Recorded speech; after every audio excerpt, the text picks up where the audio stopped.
10th standard unit 12 plant anatomy and plant physiology. இந்த லெசனை தான் இந்த வீடியோவில் இப்போ நம்ம பார்க்க போகிறோம். இந்த லெசனை பொறுத்த வரைக்கும் ஃபர்ஸ்ட் உங்களுக்கு என்ன சொல்கிறாங்க அப்படின்னா, நமக்கு தெரியும் ஆட்டம்ஸ் எல்லாம் ஒன்றா சேர்ந்து தான் மாலிகுல்ஸாக உருவாகுது. இந்த மாலிகுல்ஸ் ஒன்றா சேர்ந்து தான் செல்ஸ் உருவாகுது. செல்ஸ் எல்லாம் ஒன்றா சேர்ந்து தான் டிஷ்யூஸ் உருவாகுது. டிஷ்யூஸ்லேருந்து தான் ஆர்கன்ஸ் உருவாகுது. அதுக்கப்புறம் தான் நமக்கே தெரியுமே, ஆர்கன்ஸ் எல்லாம் ஒன்றா சேர்ந்து தான் ஆர்கன் சிஸ்டம்ஸ் உருவாகுது. ஆர்கன் சிஸ்டம்ஸ் எல்லாம் ஒன்றா சேர்ந்து தான் ஒரு முழு உருவமாக மனிதனாகவோ இல்லை அப்படின்னா ஒரு பிளான்ட்டாவோ உருவாகுது அப்படின்றது நமக்கு தெரியும். இப்போ இந்த பாடத்தில் வந்து பிளான்ட் பற்றி தான் நம்ம பார்க்க போகிறோம். The first account of internal structure of plants was published by Nehemiah Grew. Nehemiah Grew அப்படின்றவர் தான் internal structure of plants பற்றி ஃபர்ஸ்ட்டு சொன்னவர். So he is known as father of plant anatomy. Who is the father of plant anatomy அப்படின்னா Nehemiah Grew தான் plant anatomy-யோட father. What is meant by plant anatomy அப்படின்னா is the study of internal structure of plants. பிளான்ட்ஸோட internal ஸ்ட்ரக்சரை பற்றி படிக்கக்கூடிய படிப்புக்கு பேர் தான் பிளான்ட் அனாட்டமி. இப்போ இந்த லெசனை பொறுத்த வரைக்கும் என்ன டாபிக்ஸ் இருக்குது அப்படின்னு பார்த்தீங்கன்னா, internal structure of plant tissues, plant டிஷ்யூஸோட இன்டர்னல் ஸ்ட்ரக்சர்ஸு, அதுக்கப்புறம் ஃபோட்டோசிந்தசிஸோட ப்ராசஸ் எப்படி இருக்குது, தென் ரெஸ்பிரேஷன். இது 3 இருக்கக்கூடியதான் இந்த லெசனோட டாபிக்ஸ். நம்ம இன்றைக்கி இப்போ டிஷ்யூஸ்னால் என்ன அப்படின்னு பார்ப்போம். Then internal structure of dicot root, அதை மட்டும்தான் இந்த வீடியோவில் இப்போ நம்ம பார்க்க போகிறோம். Okay, tissues are the group of cells. Cells எல்லாம் ஒன்றா சேர்ந்து தான் டிஷ்யூஸ் உருவாகுதுன்னு சொன்னோம் இல்லையா. So tissues are the group of cells that are similar or dissimilar in structure and origin. அந்த செல்ஸ் அப்படின்றது அதோட தோற்றம், ஆரிஜின்னா அது உருவாகக்கூடியது, அதோட தோற்றம், ஸ்ட்ரக்சர்னால் அதோட அமைப்பு. அதோட தோற்றத்துலேயோ இல்லைனா அதோட அமைப்புலேயோ சிமிலராகவும் இருக்கலாம், இல்லைனா டிஸ்சிமிலராகவும் இருக்கலாம், ஒன்றாவும் இருக்கலாம், ஒற்றுமையாகவும் இருக்கலாம், இல்லை சில வேற்றுமைகளோடு இருக்கலாம். But perform similar functions.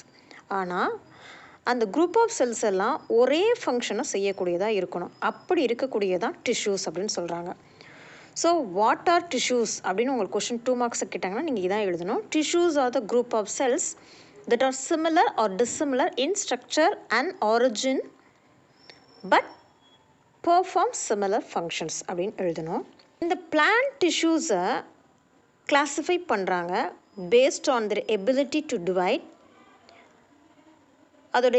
அது எப்படி டிவைட் ஆகுது அப்படின்ற எபிலிட்டியில் பிளான்ட்ஸ் டிஷ்யூஸை 2ஆக பிரிக்கிறாங்க. ஒன்று மெரிஸ்டமேட்டிக் டிஷ்யூஸ், இன்னொன்று பர்மனன்ட் டிஷ்யூ அப்படின்னு பிரிக்கிறாங்க. தென் சாக்ஸ் அப்படின்ற ஒரு சயின்டிஸ்ட் பார்த்திங்கன்னா பிளான்ட் டிஷ்யூஸை 3 டைப்ஸாக பிரிக்கிறாரு. ஒன்று dermal or epidermal tissue system, ground tissue system, vascular tissue சிஸ்டம்னு 3ஆக பிரிக்கிறாரு. இதெல்லாம் உங்களுக்கு 2 மார்க் கொஷின்ஸ் தான். Internal structure of dicot root, பீனை பேஸ் பண்ணி internal structure of dicot root பார்க்க போகிறோம். ஒரு டைகாட் ரூட்டை எடுத்து அதோட இன்டர்னல் ஸ்ட்ரக்சர் எப்படி இருக்குது அப்படின்னு தான் இப்போ நம்ம பார்க்குறோம். அதோட இன்டர்னல் ஸ்ட்ரக்சரில் முதல்ல எப்பிலமா, கார்டெக்ஸ், எண்டோடெர்மிஸ், ஸ்டீல், இது எல்லாமே இருக்குது. இந்த 4மே இருக்குது. எப்பிலமா, கார்டெக்ஸ், எண்டோடெர்மிஸ், ஸ்டீல், இது எல்லாமே இருக்குது. இந்த பார்ட்டுக்கு பேர் தான் எப்பிலமா அப்படின்றது. எப்பிலமா அப்படின்றது பார்த்திங்கன்னா அவுட்டர் மோஸ்ட் லேயர். எப்பிலமா அப்படின்றதான் அவுட்டர் மோஸ்ட் லேயர். இதில் கியூட்டிக்குலும் ஸ்டொமேட்டாவும் இருக்காது. ஆக்சுவலாக பார்த்திங்கன்னா கியூட்டிக்குலும் ஸ்டொமேட்டாவும் என்ன வேலை செய்யுது அப்படின்னு பார்த்தீங்கன்னா, நீராவி போக்கு இருக்கு இல்லையா, அதுதான் செய்யுது. இங்கே நீராவி போக்குக்கு எந்த வேலையுமே இல்லை. வேரை பொறுத்த வரைக்கும் நீரை உறிஞ்சக்கூடிய வேலையை மட்டும் தான் செய்யும். நீரை வெளியிடக்கூடிய வேலையை ஸ்டெம்ஸ் இருக்கிறதுலே அதுதான் பார்க்க போகுது. ஸ்டெம்மு, லீவ்ஸ் அதெல்லாம் தான் பார்க்க போகுது. ஸோ கியூட்டிக்குலும் ஸ்டொமேட்டாவும் இருக்க வேண்டிய அவசியமே இல்லை.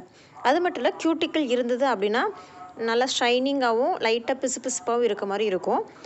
நீங்கள் ரூட்டை வந்து டச் பண்ணி பார்த்துருப்பீங்க, அதில் அந்த மாதிரி ஷைனிங்காகவும் இருக்கிறதுக்கு வாய்ப்பு கிடையாது, பிசுபிசுன்னு இருக்காது. ஸோ அங்கே கியூட்டிக்கல் இல்லை, ஸ்டொமேட்டாவும் இல்லை. இது பார்த்திங்கன்னா யூனிசெல்லுலர் ரூட் ஹேர்ஸ் அதில் இருக்கும். அந்த வேரோட லாஸ்ட்டில் இருக்கு இல்லையா, அதுதான் யூனிசெல்லுலர் ரூட் ஹேர்ஸ். தென் இதுக்கு இன்னொரு பேர் இருக்குது. இந்த எப்பிலமா அப்படின்றதுக்கு ரைசோடெர்மிஸ் அண்ட் பைலிபரஸ் லேயர் அப்படின்னும் சொல்லுவாங்க. ரைசோடெர்மிஸ் அண்ட் பைலிபரஸ் லேயர்னும் சொல்லுவாங்க. ஸோ எப்பிலமாவை பற்றி இவ்வளோ தான் விஷயம். இதை வந்து 4 பாயிண்ட்ஸாகவே சொல்லிடலாம். இது ஒரு அவுட்டர் மோஸ்ட் லேயர். இதில் ஸ்டொமேட்டாவும் கியூட்டிக்குலும் இல்லை. யூனிசெல்லா ரூட் ஹேர்ஸு இருக்குது. ரைசோதர்மஸும் பைலிபரசனும் மற்ற பேர்களில் எப்பிலமாவை சொல்கிறாங்க. தென் கார்டெக்ஸ். உங்கள் பிக்சரில் இதுதான் கார்டெக்ஸ்.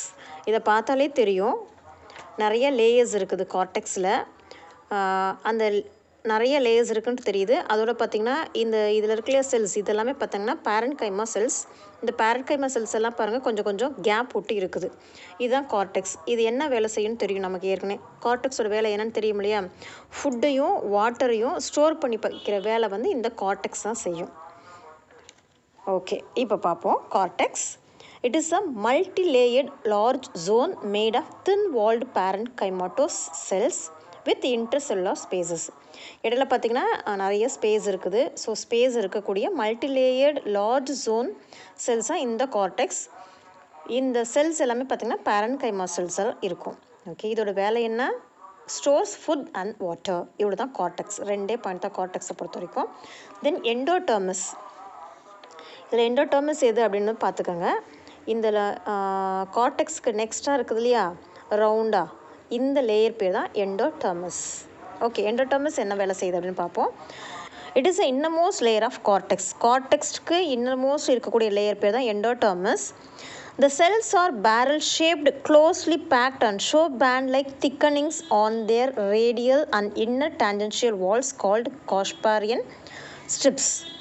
இந்த எண்டோடர்மஸ் லேயரில் காஸ்பாரியன் ஸ்ட்ரிப்ஸ் அப்படின்னு ஒன்று இருக்குது. அந்த காஸ்பாரியன் ஸ்ட்ரிப்ஸ் ஆக்சுவலாக பார்த்திங்கன்னா இந்த எண்டோடர்மஸ் அப்படின்றதே காஸ்பாரியன் ஸ்ட்ரிப்ஸ்னால தான் ஆனது. இந்த காஸ்பாரியன் ஸ்ட்ரிப்ஸ் அப்படின்றது நல்ல பேரல் ஷேப்டாக இருக்கும், க்ளோஸ்லி பேக்டாக இருக்கும்.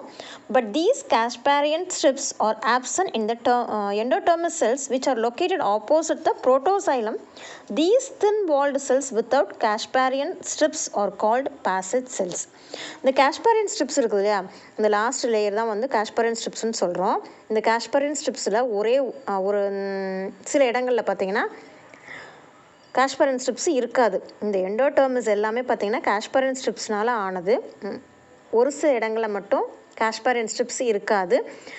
அந்த இடத்துக்கு பேர் தான் passage of cells. ஏன் அப்படின்னா ஆக்சுவலாக இந்த காஸ்பாரியன் ஸ்ட்ரிப்ஸோட ஒர்க்கு என்னன்னு பார்த்தீங்கன்னா வாட்டரை வந்து உள்ளே விடாது. அதுதான் இந்த வேலையை செய்கிறது. வாட்டர் உள்ளே வரல அப்படின்னா அதுக்குரிய ஒர்க்கை எப்படி செய்ய முடியும்? வாட்டர் அப்படின்றது பிளான்ட்டுக்கு ரொம்ப அவசியம் இல்லையா? அதனால் வாட்டர் உள்ளே வரணும் அப்படின்றதுக்காக ஒரு இடம் இருக்குது. அதுதான் பேசேஜ் ஆஃப் செல்ஸ். இந்த காஸ்பாரியன் ஸ்ட்ரிப்ஸ் ஆப்சண்ட்டாக இருக்கக்கூடிய இடம் அதுதான் பேசேஜ் ஆஃப் செல்ஸ் அப்படின்றது. Then it helps in the movement of water and dissolved salts from cortex into xylem. அப்போ கார்டெக்ஸ்லேருந்து சைலத்துக்கு வாட்டரும் சால்ட்ஸும் வரணும் அப்படின்றதுக்காக தான் காஸ்பாரியன் ஸ்ட்ரிப்ஸ் இந்த 4 இடத்துலையும் ஆப்சண்ட்டாக இருக்குது. இந்த 4 இடம் எதுன்னு பார்த்தீங்கன்னா புரோட்டோசைலத்துக்கு ஆப்போசிட்டில் இருக்கக்கூடிய இடம் தான். Next steel. ஸ்டீல் அப்படின்றது பார்த்தீங்கன்னா all tissues inner to endodermis constitute stele. எண்டோடர்மஸை தவிர அதுக்கு உள்ளே இருக்கக்கூடிய எல்லாமே பார்த்திங்கன்னா ஸ்டீல் தான்.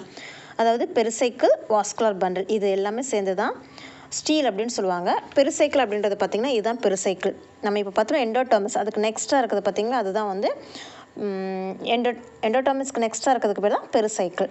ஓகே, இந்த பெரிசைக்கிள் அப்படின்றது என்ன செய்யுது அப்படின்னு பார்த்தீங்கன்னா inner to endodermis lies a single layer of pericycle. It is a site of origin of lateral roots. So எண்டோடர்மிஸுக்கு உள்ளே இருக்கக்கூடிய லேயருக்கு பேர் பெரிசைக்கிள். இதில் இருந்து தான் இந்த லேட்ரல் ரூட்ஸ் எல்லாம் உருவாகுது.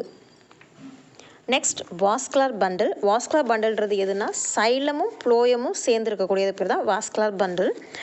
Vascular bundle it is radial, xylem is exarch and tetrarch. இதில் கூடிய வாஸ்குலர் பண்டில் பார்த்திங்கன்னா ரேடியலாக இருக்கும். இதோட சைலம் பார்த்திங்கன்னா எக்ஸ்டார்ச் அண்ட் டெட்டார்ச். அப்படின்னா சைலம் பார்த்திங்கன்னா வெளிநோக்கி அமைஞ்சிருக்க மாதிரி இருக்கும். இதில் பாருங்கள், இந்த பிக்சரில் பார்த்தா உங்களுக்கு தெரியும் சைலம் வெளிநோக்கி அமைஞ்சிருக்குது. இதுதான் சைலம். டெட்டார்ச் அப்படின்னா 4 சைடு இருக்கனால இதை வந்து டெட்டார்ச் அப்படின்னு சொல்கிறாங்க. The tissue present between xylem and phloem is called conjunctive tissue.